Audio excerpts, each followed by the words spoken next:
guys, good morning. It's like it's barely 8 right now, so I'm doing a little bit of a Q&A. Sorry I have the microphone so close in this room. If I don't use the microphone really close to my mouth, it echoes like a mofo, and it's kind of a pain in the butt. So I'm asked a few questions for today's Q&A and a few things that I wanted to go over. First of which from my Google playlist, not review, but kind of description and explanation and all that stuff, which if you haven't checked it out, I highly recommend it. A lot of people like it.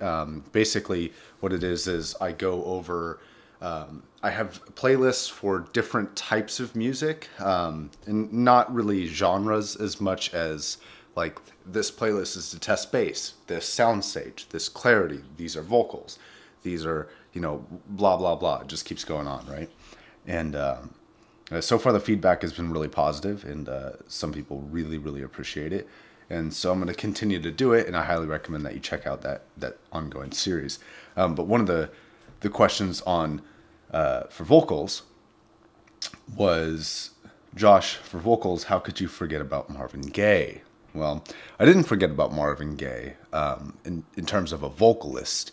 I have a lot of Flac files on my computer that aren't on Google Music, because basically there are a few things that I have on both. Like I have Adele on every format possible, and like Pink Floyd and all that stuff. I have a lot of duplicates that are on both Google Music, YouTube, FLAC files, CDs, vinyls, and I kind of have a little bit of everything.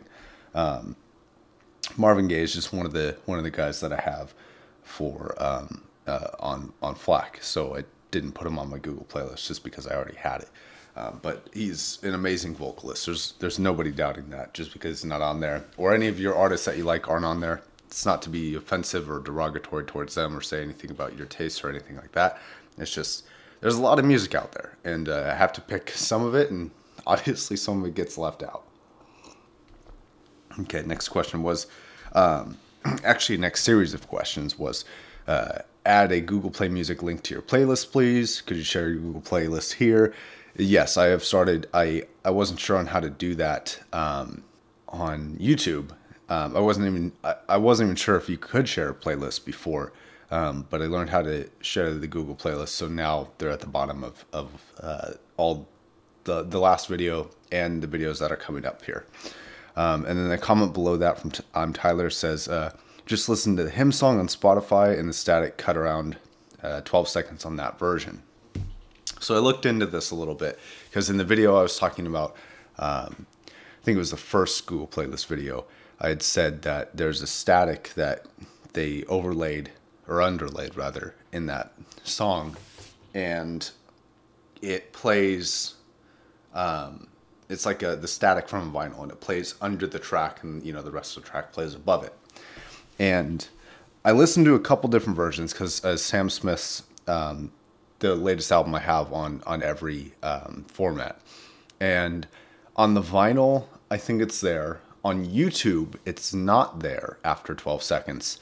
On Google Play it sounds like it's there after 12 seconds, but the quality of Google Play isn't, like, I'm only able to pick it up on some really good headphones. And on vinyl, it's kind of hard to tell if it's the vinyl itself or if it's the track that it's playing on. So it's a little difficult for me to really notate where, if it's on all versions. My best theory is that they just made different versions for different formats. Because on YouTube, it's not there. On Spotify, apparently it's not there. On Google Playlist, it does sound like it's there. One possibility, though, why it's there on my FLAC files is because I didn't make the FLAC files, but the person who did could have copied it off a vinyl track. That could be one explanation. So I'm not sure why, but it is something that I picked up on that particular track, and just odd. And then this comment from Serban says, the links in your description are not working. So I've been using the same copy of links. So I just go to the previous video that had all the links and copy it.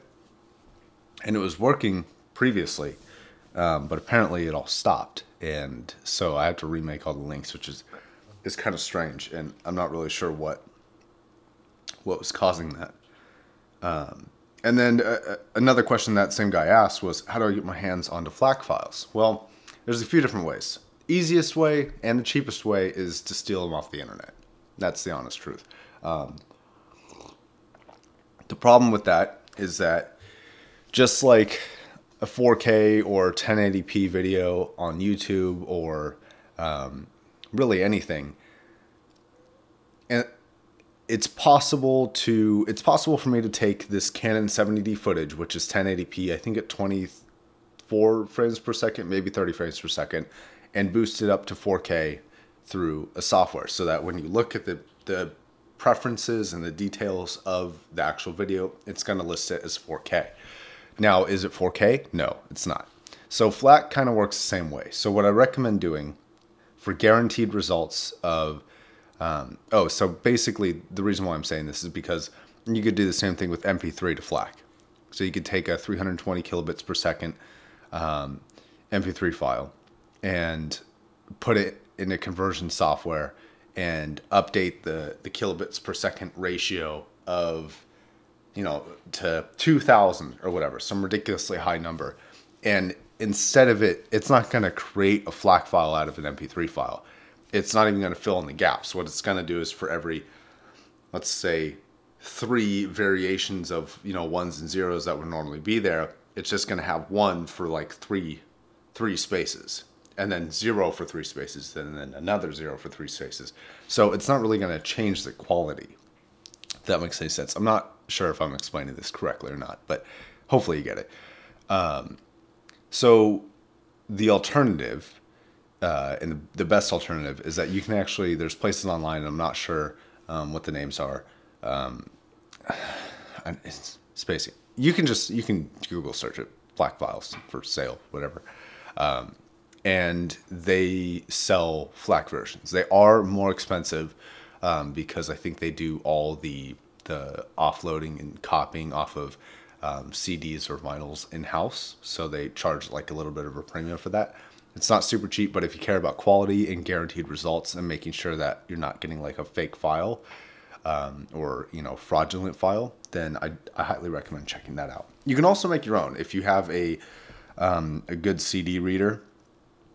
Now, there's some people who will, like Paul McGowan will tell you that you don't want to necessarily do that because you might be talking about micro jitter and all that stuff, but it's going to be good enough for 99% of the people out there. Next question. What are you using to power your T50 RPs? I'm considering Argons or the EMU tweaks. So T50 RP review is coming soon. What I'm using is a combination of 3 amps right now. The weakest of which is the Shitfulla 2. The strongest of which is a Little Dot 3. Now, here's the problem that I'm running into, and I'll get a little bit more into this in the review, is that I don't have a powerful enough solid state to run the T50 RPs to the same level that Little Dot 3 is. So I'm getting mixed results, so it's going to be a somewhat incomplete review. I still feel like I can fill in the gaps, and well, not fill in the gaps. Like I'm not gonna lie about anything, obviously, but I know what that solid state will sound like if it was just able to produce 10% more power. And so that being said, I can kind of look at, what time am I at? 10 minutes? Okay. That being said, I can look at what seems to be lacking in volume from the T50 RPs and fill in the gaps once it gets to higher volumes. But I'll get more into that in the review. And then the next question is, could you plug optical to optical in the back of your TV and get it to play what's on the TV like a soundbar? So, and this is regarding the SMSL 8018, which has an optical input. So I'm a little confused by your question, Steve. The phrasing is just a little odd, but I think I get what you're saying. So if you're asking if you can take an optical output from your TV, put it in the optical input on the 8018, which plays the speakers, and use that as a soundbar, yes. Now, I'm not sure if it's just my TV or if it's all TVs, but one thing that was kind of gimmicky was that I can't control the volume of the optical output on the TV. I can only control it. And I think this is for all optical, if I'm not mistaken. I'm not 100% sure though.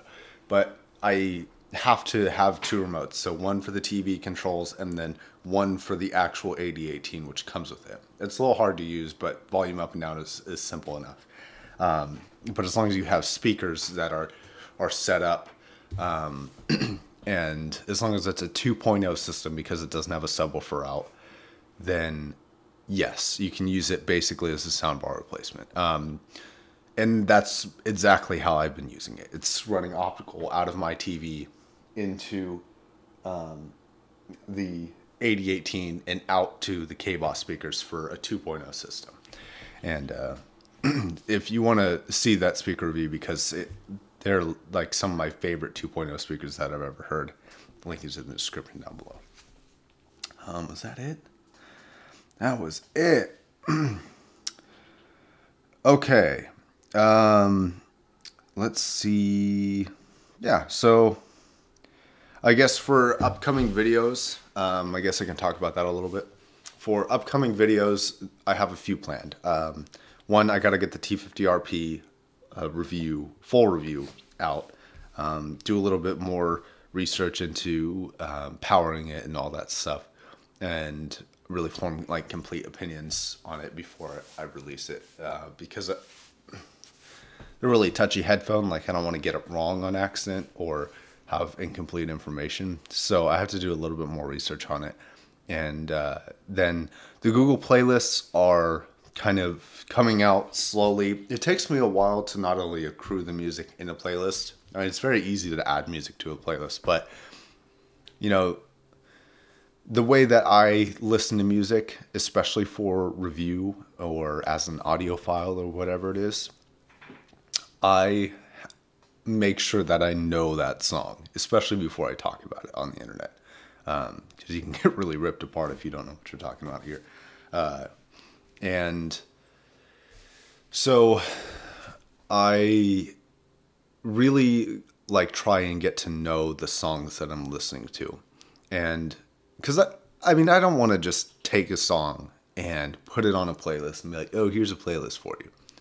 Like, I want to learn that song, not only for my sake, but it helps me explain what that song is about to you guys, which makes you either like a song or dislike a song or add it to your playlist or believe in me as a reviewer or as a recommendations list or whatever it is. So the playlist things are really important to me, and you guys seem to like them. I think the next one I'm going to do is going to be soundstage, like various degrees of soundstage, or maybe I'll do bass first. I don't know. If you guys have any preferences on what playlists I do next, leave it in the comment section down below.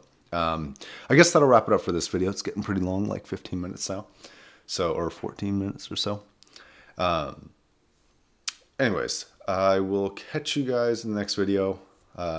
Leave a like if you liked the video, dislike it if you disliked it. Hit the subscribe button if you're not subscribed. Follow me on Instagram. You know the drill. You get kind of semi-updates on there. All right, guys. I'll catch you later. Peace.